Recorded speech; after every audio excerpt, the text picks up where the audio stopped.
Well, hello there, and welcome to Karatbars. My name is Howard Olson, and over the course of the next few minutes, I'm going to share with you a powerful program that will enable you to save money, accumulate wealth, and preserve your purchasing power. Essentially, what I'm going to allow you to do is I'm going to show you a program that will help you hedge against inflation, protecting yourself for the future, but also provide an income stream from which you can make meaningful savings in a superior savings vehicle. But we're getting a little ahead of ourselves here. It is my intent in the course of this video to educate and to inform. There will be no hard sell here, but I really just want to present a few facts. I want to show you what's going on in the world. This thing that the Gen X and the Gen Y are now calling the happening. The happening. What is that? Well, here's how they put it. We know something's happening. We know something doesn't feel right, but we just can't put our fingers on what it is. And that's what the new generation is calling the happening. I'm going to explain to you part of what the happening is and what we can actually do about it. So again, my name is Howard Olson. We're not selling anything. I want to educate, inspire, inform, and perhaps even cause a paradigm shift in the way that you look at a few things, and then, if appropriate, give you the empowerment to make some decisions and some choices for yourself. I want to begin with a short little 2-minute video clip, which is taken from a video series called The 5 Hidden Secrets of Money. It's actually just called The Hidden Secrets of Money, and it comes in 5 segments. You can find it on YouTube in full high definition. Each segment is 30 to 40 minutes in length. It's a full documentary which chronicles the history of money over the course of the last 6,000 years. And if you don't understand how the economy works, this is a great, great video series that will just help you get your head around it in a non-confrontational, in a really easy, non-intimidating way. So I want to highly recommend that to you. Here we go. I'm going to share with you the first 2 minutes, and that will set the framework for everything else we talk about. Your true wealth is your time and freedom. Money is just a tool for trading your time. It's a container to store your economic energy until you're ready to deploy it. But the whole world has been turned away from real money and has been fooled into using currency. A deceitful imposter that is silently stealing your 2 most valuable assets, your time and your freedom. Welcome to the rabbit hole. We are entering a period of financial crisis that is the greatest the world has ever known. The wealth transfer that will take place during this decade is the greatest wealth transfer in history. Wealth is never destroyed, it is merely transferred, and that means that on the opposite side of every crisis there is an opportunity. The great news is that all you have to do to turn this crisis into your great opportunity is to educate yourself. I believe that the best investment that you can make in your lifetime is your own education. Education on the history of money, education on finance, education on how the global economy works, education on how all of these guys, the central bankers, the stock market, how they can cheat you, how they can scam you. If you learn what is going on and how the financial world works, you can put yourself on the correct side of this wealth transfer.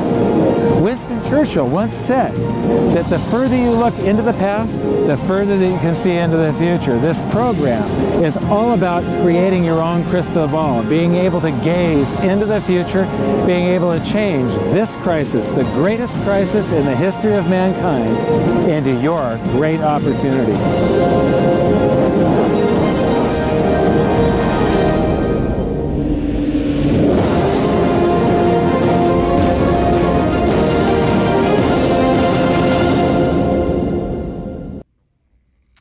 Well, I love what Mike Maloney says here. He says that if you want to create this crisis into the greatest opportunity, the best thing that you can do is to get yourself an education. Understand how money works, understand how the world works, and understand how the economy works. Ladies and gentlemen, that's what I propose to do with this presentation over the course of the next few moments. I'm going to present to you not just an opportunity, not just a company, not just Karatbars. I'm going to present to you a way that you can literally change some of your spending habits into savings habits and get paid in both cash and gold for doing it. But before we get there, I want to talk a little bit about why we have some of the challenges that we have in the world today. You know, Mike says if you want to get ahead, you need to educate yourself. And I want to take us back to school now. You remember going to school? You remember the 3 R's? We all learned reading, writing, and arithmetic, right? Remember the 3 R's? Okay, so we learned all that. But my question is, who taught you about money? When you think about this, who taught you about money? I ask this question all the time in our live seminars, and 99% of the time the answer is, well, no one. And 1% of the time, it's my parents. Now, some of us are fortunate to have good parents with good money sense. Unfortunately, many of us have parents that also didn't know too much about money, and while they did the best that they could, they taught us what they knew, which was really not all that much. Who teaches us about money today? Think about this. It's the banks. It's not the schools. It's not your college. It's not your university. It's the banks. Private corporations who want to sell us on their debt instruments, want to sell us on their credit cards, their mortgages, and financial instruments. And if they're private corporations held by private shareholders and their goal is a profit motive, are the instruments that they're selling to us and educating us on in our best interest or in their best interest? I'm just going to leave that one to you to come to your own conclusion, but I think we're probably on the same page here. Let me ask you a question.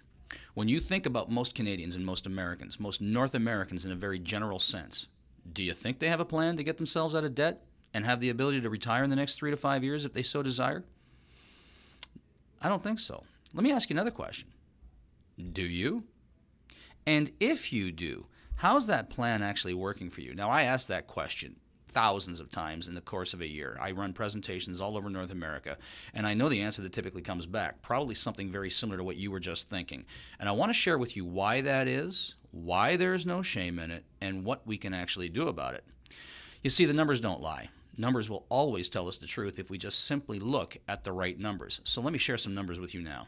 Since the Great Depression in 1932, under the Federal Reserve banking system, the dollar has lost 98% of its purchasing power, while gold, the vehicle that once used to back our currency, has risen by 4,300%. We can look at it like this. In a typical home making typical purchases in a typical week, now I've tracked these numbers over 30 years, but the price of bread has increased 959%. Movie tickets have gone up 483%. Housing in many markets, particularly the one I'm living in, almost 1,100%. The simple, inexpensive postage stamp has risen 800%, and milk is up by 257%. Now let me ask you a question. Although I'm tracking 30 years, have you seen a 250 to 1,000% increase in the real wages that you can bring home in the past decade? I don't think so. I sure haven't. And most of the people I talk to also say that they haven't, and that's exactly the problem. This is why we're finding it so difficult to get ahead, create any real and meaningful savings, and get ourselves off the debt wheel. We're living paycheck to paycheck, and here's why. We just can't get ahead of the inflation curve. The inflation curve that the government tells us doesn't exist, and there's lots of reasons why they hide those numbers and how they hide those numbers. But we've just looked at a very simple shopping basket, and I can tell you that it's for real. Listen, I'm going to make this very clear. I'm going to say this very succinctly. It is impossible to get ahead of exponential inflation on a linear income. And that's why we have the problem that we have today. Even those that are making significant and above average incomes are getting squeezed and feeling it tight. And we've all heard that the middle class is getting eroded, and this is exactly why. Inflation is eroding away our lifestyle. Let's look at it like this.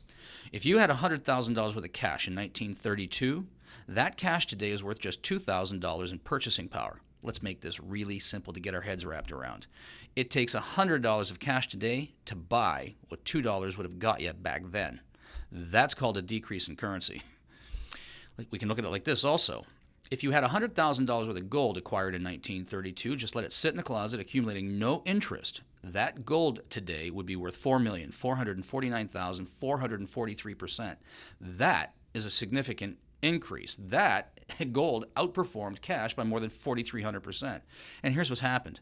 It's actually gold has held its value. Yes, it has risen, but what has really happened is it's risen in relation to the paper currency units that they keep printing without any store of value behind it. And for a good portion of our history, money, our currency, was backed by gold. It's no longer backed by gold. Gold is shooting, and the purchasing power of our dollar is decreasing. And as we've just seen, it's lost 98% of its purchasing power.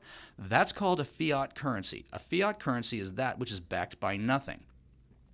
You see, most people think that inflation is an increase in the price of goods. And I'm going to propose to you that the price of goods don't change a bit. Inflation is not an increase in the price of goods. Inflation is a decrease in the purchasing power of the currency that we use. And here's a very simple illustration. I know that if we go back 2,000 years, the suit of the day back in the time of the Romans, and we can look this through biblical texts or through historical texts, the suit of the day was a fine toga, a handcrafted belt, and a pair of fine leather sandals. And we know that that suit, the suit of the day, was the equivalent of one gold coin. 1960, you could have walked into any fine men's shop, gone for the suit of the day, which was a suit, a shirt, a nice tie, a handcrafted belt, and a pair of shoes, and the suit in 1960 would have been the equivalent of one gold coin in 1960. Now, at the time of this video, middle of June 2015, an ounce of gold is $1,200. And today, if you walk into a fine men's shop and you're looking for a nice suit, a tie, a shirt, a handcrafted belt, and a nice pair of shoes, what's it going to cost you? You betcha, $1,200. I will propose to you that the price of that suit has not changed in 2,000 years. The price of the suit was always the equivalent of one gold coin. In fact, gold has held its value. Gold is God's money. He gave it to us because you can't print it into existence. It comes out of the ground, and it's the currency that God himself created 6,000 years ago. It has outlasted currency. The price of the suit hasn't changed a bit. It was a gold coin 2,000 years ago. It was a gold coin 60 years ago, and it's a gold coin today. Gold has held its value. Cash has eroded. Why? Because they're printing it like it's going out of style. It's a fiat currency. The word fiat is literally a Latin term. It's a Latin word, and the literal translation is, well, it shall be. What that means in relation to currency, fiat currency is a currency that's not backed by gold or silver or any tangible store of value. It's basically money printed out of thin air, created because somebody fired up a printing press and said it will be. And when I showed this slide to my wife, Michaela, she looked at it, she says, oh, fiat money. It's money because I said so. Exactly. Just because someone said so and we have faith in the system, not that there's any store of value in it. And that's the problem with our currency. And we've heard of QE1, 2, 3, 4. Yeah, we've heard of all of that. What's that? It's a fancy term for we're going to print money like it's going out of style. And I'm going to show you exactly how much they've been printing in just a few moments. But Thomas Jefferson, one of the founding fathers of the United States, he said it like this: if the American people will ever allow private banks and the corporations that grow up around them, they will deprive the people of their property until their children will wake up homeless on the continent their fathers conquered. Now, he knew exactly what he was talking about, because if you understand the history of the United States and how it was created, it was the Pilgrims. They left England. Why did they leave England? Because of a central bank, because of fiat currency, and because horrendous tax rules.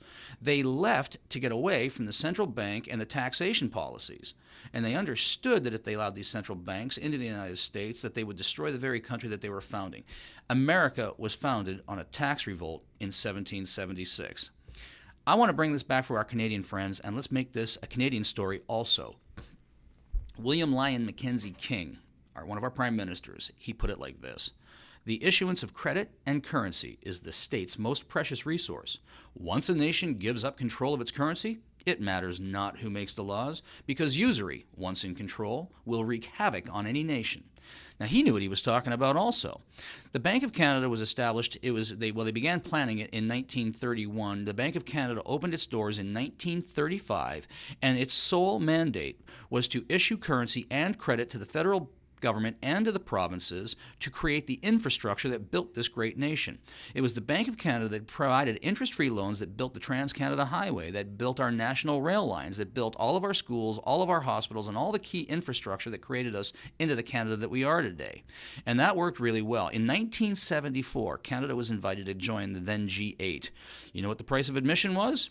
You must give up control of the issuance of your currency and your credit, and it must now come to you from the international banking cartel called the International Bank of Settlements, the European Central Bank, and the IMF. And ladies and gentlemen, I will tell you now that all of the wars that we fight, all the infrastructure that we build, all of the bridges that go up, if it's funded by the provincial or the federal government, that money is coming to us from outside of the country, and the interest payments that accrue are now leaving the country, and your tax dollars do not stay here to pay our debts. Your tax dollars are actually going to pay interest to foreign corporations. And that's hiding in plain sight. It's very well documented, but nobody, and certainly the mainstream media, isn't talking about it. Canada, as well, is now on a fiat currency, and all of our money is leaving this country, and that's why we're getting squeezed down. Here's a great little infographic. It chronicles the purchasing power of the U.S. dollar, but there's a couple key little pieces here. If you look at this, 1913 is when the Federal Reserve's banking system was created. Now, this astounds most people when I share it with them, but it's an absolutely true fact. In 1913, in a room,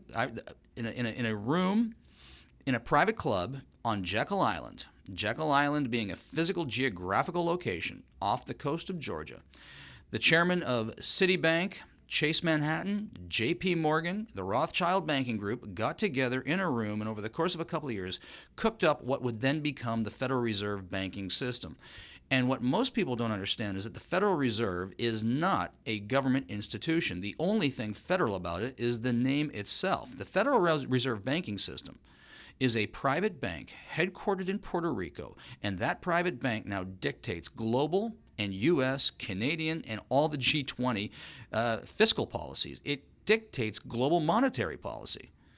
And a book that I read, and I will highly recommend this, get a copy of the book, The Creature from Jekyll Island. It is not a chronicle of Jekyll and Hyde. It is a story of the creation of the Federal Reserve and how that was done in secrecy in Jekyll Island. It's a fascinating read, and that book changed the lens through which I looked at pretty much everything when I got my hands on it about a decade ago. 1913, the Federal Reserve is created. It's a private corporation. It now creates the currency that's used by the United States. If you look at a U.S. dollar, it does not say a U.S. dollar. It says Federal Reserve Note, a note issued by a private bank. In 1944, at the end of World War II, the Bretton Woods Accord was created. At the end of World War II, the United States was identified as the emerging global economy. And at that point, the Bretton Woods Accord pegged all currencies to the U.S. dollar so that international trade could be smoothed out. And from that point forward, pretty much all goods were priced in U.S. dollar. The U.S. dollar was pegged it was pegged to gold, and the peg was 1/35 of an ounce would equal $1 US. That's going to be a significant number in just a few minutes. $1, 1/35 of an ounce. And if you look at the price in the history of gold during that period, it was very stable. It didn't fluctuate. It stuck right there around 1/35 of an ounce to a US dollar. In 1971, the United States came out of a heavy, serious, costly conflict in Vietnam, found itself heavily in debt and unable to pay those debts, and Richard Nixon in 1971 pulled the gold standard and at that point made the U.S. dollar a freely floating currency. But under the Bretton Woods Accord, all other currencies were pegged to the U.S. dollar, and the minute Nixon pulled the gold peg, every single G20 currency became a freely floating fiat, which means they were now printing money out of thin air, backed by absolutely nothing. And here we can see this rapid decline in the reduction of the purchasing power of the U.S. dollar. And this chart goes to 2013. We're sitting here in 2015 now, and our purchasing power is down below 2 cents against the original 100 cents that it originally was. And I'm going to help you understand this in just a few seconds here. And here's a chart of the United States. The United States was founded in 1776. Now, this chart only shows from 65, but if you just look at the history of the United States, from 1776 to 2008, when we had that housing bubble, the last major economic collapse, from 1776 to 2008, over the course of 200 years, it took the United States government to put $825 billion worth of currency into circulation. 2008, we had the housing bubble, we had the collapse, we had the situation where J.P. Morgan, Chase Manhattan, Citibank, the Rothschild Group, they crashed the economy. They were too big to fail. They crashed the economy to the tune of $65 billion, and they took $43 billion worth of bailouts right back into their pockets again. Now, who orchestrated that?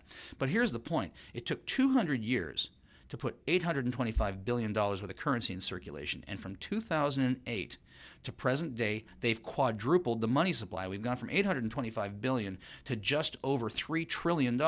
Look at this curve here. That's an erosion of purchasing power because they keep inflating. It's delusion. It's dilution. If I take a glass of Coca-Cola, fill it half, and if I just slowly pour clear, crystal clean water into that glass, that solution of Coke is going to dilute. Well, that's exactly what they're doing with our currency. They're taking currency and they're diluting its purchasing power by printing more and more and more with no store of value underneath it. And if you think it's just the United States, take a look at this. It's all of them. It's the G20. What do all the G20 nations have in common? Well, let me help you with that. They all have a central bank that's part of a privately owned cartel. They all have astronomical money printing. They're printing money like it's going out of control. They all have a fiat currency, and they all have horrendous tax policies. They're all hugely, insolvently in debt, and they all have a central bank that's printing currency like it's going out of style. And if you don't believe me, just take a look at this. I showed you previously the U.S. chart. Here's Canada's chart. Same thing. China, India, Australia, Russia, and I can show you countless other charts. They all look the same thing. They're all on a rapid hockey stick growth curve. The amount of currency that's being put into circulation, ladies and gentlemen, I am suggesting to you that we have a global currency crisis, and our purchasing power around the globe is being eroded away because they're inflating us through the creation of money from thin air that has no store of value behind it. Here's a picture. This is a real picture, 1923 Germany. End of World War I, Germany came out of the war. The Allies won. They said to Germans, okay, you must make war reparations. You must pay for the damage that you caused, and you got to make Europe whole again. Well, Germany didn't. Germany had a gold-backed currency. These new restrictions that were put upon them, what the world had imposed on, they were completely unable to pay it. So what did they do? They unpegged their currency from the gold standard, turned it into a freely floating fiat currency with no store of value, and all of a sudden the currency began to inflate. They started printing and printing and printing. Now, this is a real story from 1923. My wife, Michaela, is German. My father-in-law is in his mid-80s, and he lived through this. And they tell me that back in those days, the price of goods began increasing so rapidly that a loaf of bread that was $2 in the morning was all of a sudden $4 in the afternoon, was all of a sudden $6 the following day because the currency was out of control.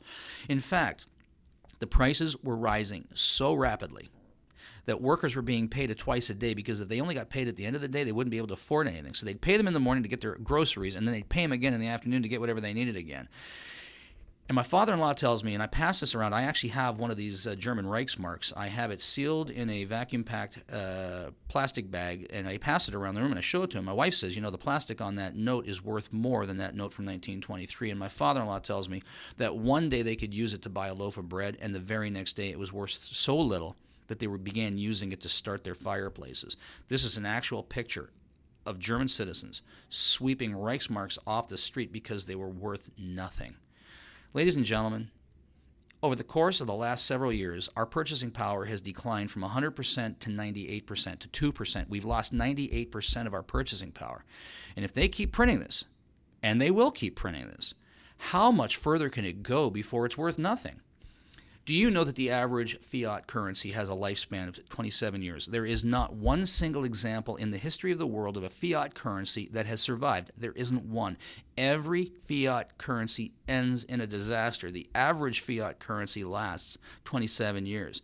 The Canadian fiat currency right now is sitting at 41 years. We've outlived our lifespan. The U.S. currency sitting at 44 years. Now, if we know that the average lifespan is 27, that not one single currency has survived, not one single fiat currency has survived, and we've already lost 98% of our purchasing power, how long will it be until our currency implodes and we go into a period of hyperinflation and we'll be the people that are sweeping our dollars off the streets?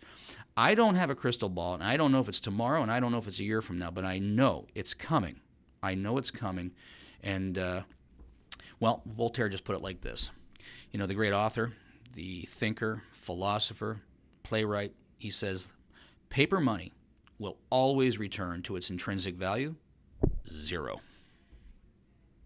I want to give you a quick comparison of savings, what this could mean to our savings accounts, our retirement savings, our children's education funds, or anything else that might be important to us.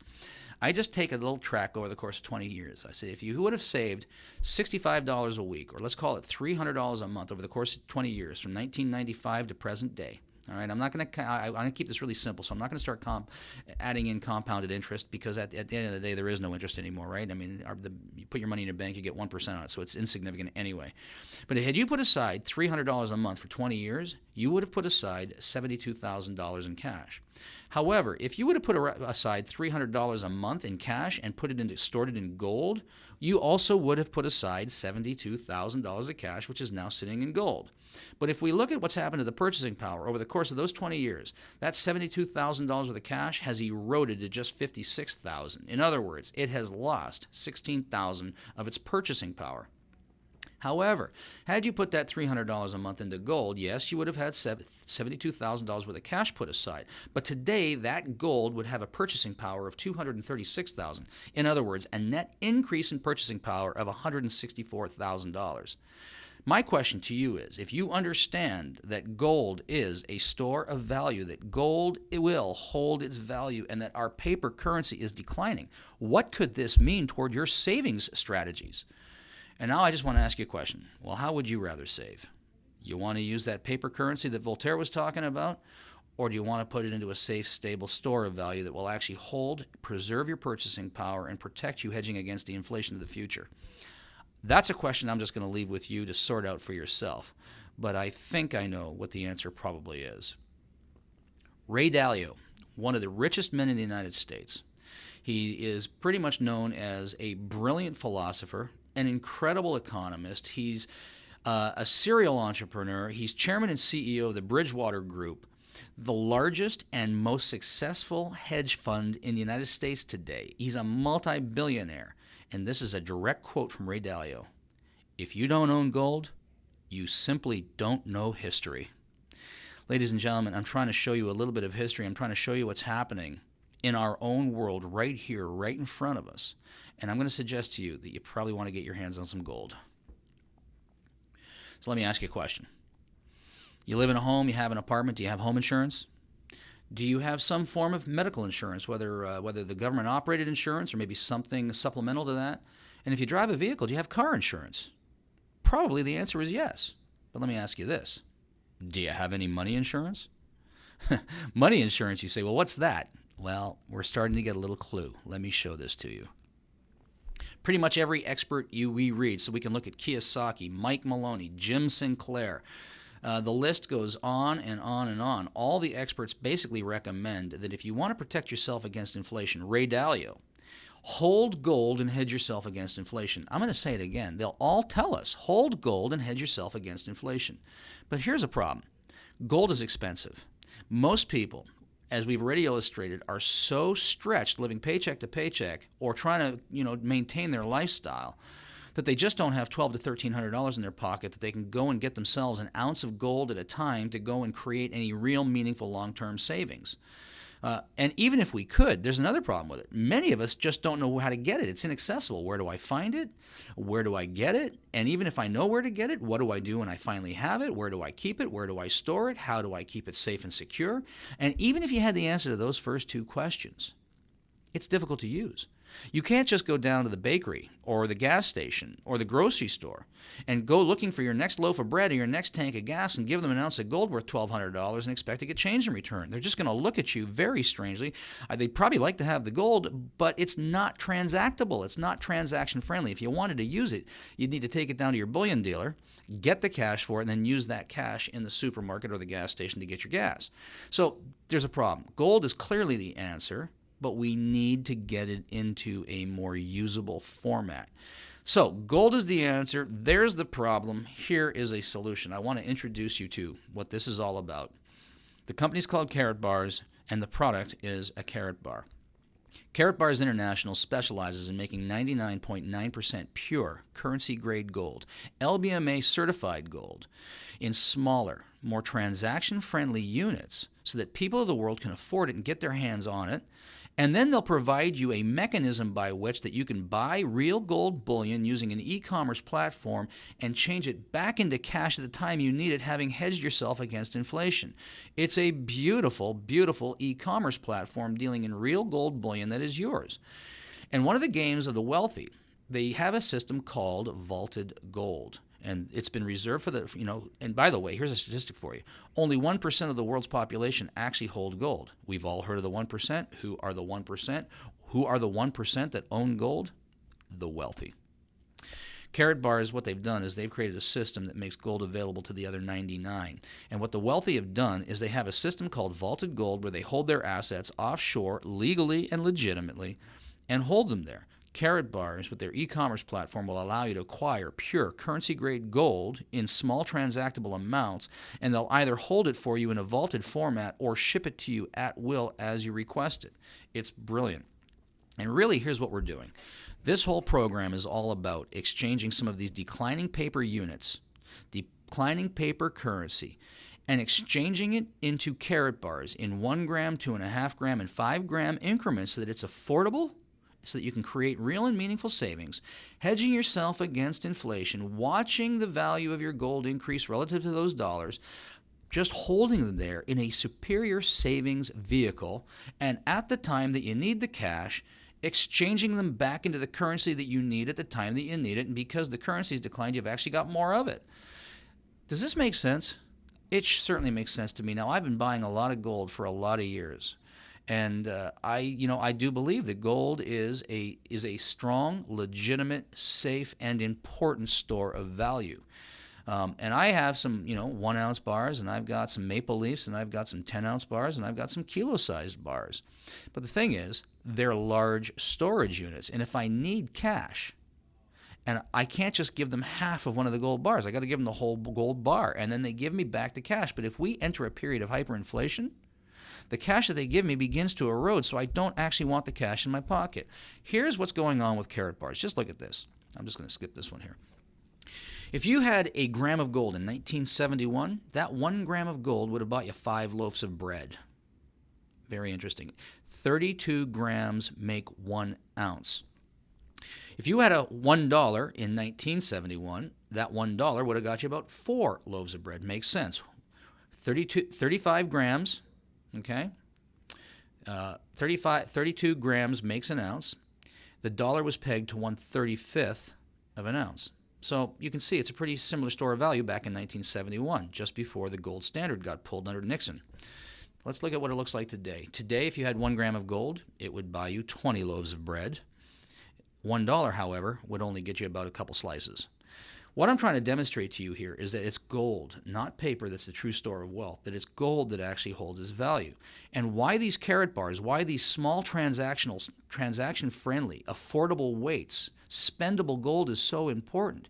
Because even if you decide to get your hands on some gold and you've only got 1 ounce increments or 10 ounce increments, at the time that you exchange your gold back into currency, when we enter a period of hyperinflation, and ladies and gentlemen, we've lost 98% of our purchasing power, I would suggest to you that we are in a period of inflation, and it's being hidden in lots of ways, but the plug is about to come out on this thing, and we will experience hyperinflation in our lifetimes.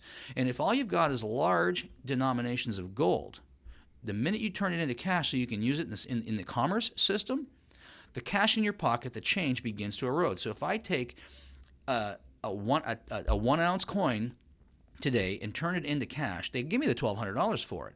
Tomorrow, maybe it's worth $800. By the end of the week, it's probably worth about $400. I'm losing my purchasing power. The beautiful thing with a little Karatbar at 1 gram, 2.5 grams, and 5 grams, that Karatbar represents to me a basket of groceries 3 years ago, a basket of groceries today, and it'll be a basket of groceries 3 years from now. I basically have small, spendable, transaction-friendly weights, LBMA certified and recognized so that any bullion guy will take it, and Karatbars, in addition to that, is building an entire merchant network called the K Exchange that they'll actually accept your gold in exchange for purchasing and give you change in gold credits. Absolutely brilliant. Ladies and gentlemen, I would suggest to you that this is one of the most powerful ways to protect yourself against inflation, to hedge yourself against it, and to have spendable currency in your pocket when hyperinflation actually comes, and it's coming. So let me ask you the question again. Are you ready for some money insurance? Because it's gold, not cash, that is our protective shield against inflation. So let me ask you a question. Here is the opportunity part. What if we could show you how to acquire 24 karat, 99.9% pure currency-grade gold bullion through a system instead of paying for it out of your own pocket? And what if we could show you how to leverage that system into a significant weekly passive income and do that in as little as 12 weeks so that not only are you increasing your cash flow, but you're creating meaningful savings at the same time? Cash and gold that you didn't have before in your pocket. That's a powerful 1-2 punch. Not only will we give you the income from which to create meaningful savings, we'll give you the savings through which to start creating gold. And if you do this, the system will start producing gold for you, plus the cash that you can put into your savings account and augment your lifestyle with. It's unbelievable. It's quite amazing. Here at Karatbars, we're actually not selling anything. This is a self-directed savings program. Basically, what we're outlining to you here today, what I'm outlining for you, is the Karatbars system. They're an e-commerce platform registered with the World Trade Organization that allows people of the world to acquire 99% pure currency-grade gold using their e-commerce platform. And we as affiliates propose a 12-week, 3-step plan that will allow you to change some of your spending habits into savings habits. This, at the end of the day, is just a self-directed savings program. And using this program, give the ability to save money, accumulate wealth, and protect your financial future by hedging it with gold. Let me show you how the system operates. Step 1. Really, the step 1 is just as simple as setting up a free account. That's true. Karatbars International will allow you to set up a free account. It takes about 90 seconds to do it. And once you've got that free account, you are now authorized or enabled to just simply transfer some of these declining paper notes into your own gold savings account. And as you do that, they'll either ship the bullion to you or store it in a vault in trust, all serial numbered, registered to you. Pick up a free account. And if you decide that you'd like to turn this into a leveraged income opportunity, you can join the affiliate marketing plan and pick up one of our business packages, which we will explain to you in the compensation section of this presentation. Step 2. Simply move 1 gram of gold every week for a minimum of 12 weeks. Move your currency. Move this declining currency and acquire 1 gram of gold a week, 1 gram of gold a week, 1 gram of gold a week. I was explaining this to a gentleman that I met for the first time 2 weeks ago at a barbecue, and I was explaining it to him, and he just looked at me and he said, okay, this makes sense to me, because when I think about gold and I think about $1,200 an ounce, frankly, I'm intimidated by it. But when you show me a 1 gram unit of Karatbars and it's only $60, I can get my head wrapped around that, and I'm very comfortable with it. And that's what this is all about, making gold available to the 99% who are unfamiliar with it, intimidated by it, or otherwise couldn't afford it. A platform that makes gold accessible, easy to use, and affordable for you. So all we're going to do is we're going to move 1 gram a week, move currency into 1 gram a week, and do that for a minimum of 12 weeks. Now, as for me, I don't do this for 12 weeks. This, for me, is a life plan. You know, Smokin' Joe Frazier put it like this. He says, you can map out a fight plan, or you can map out a life plan. But when the action starts, you're down to your reflexes. That's where your road work shows. If you cheated on that in the dark of the morning, you're going to get found out now under the bright lights, because champions don't become champions in the ring. Now, he was talking about boxing, but it's a great metaphor. This, for me, is a life plan. And when the lights come on and hyperinflation hits, I want as much of these spendable gold units as I can. I am committing to this. And the beautiful thing is, Karatbars has given me the income stream to actually acquire more gold as they kick out gold to me. It's astronomical. It's mind-boggling what Karatbars has done here.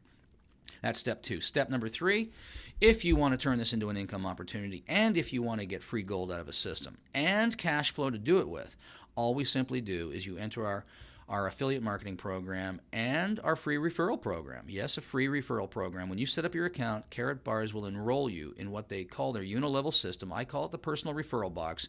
And simply by referring a couple of people to Karatbars, they will now start to pay you residual incomes on any acquisitions that people have made as a result of you simply saying, take a look at this. So step number 3, find 2 who do the same, and then we help those 2 find 2 who do the same. And if you'll do that for 12 weeks, what will start to happen is your affiliate marketing program, your referral box will begin to grow, the system will start to generate cash flow, and all of a sudden your gold is costing you nothing. And that's what this is all about.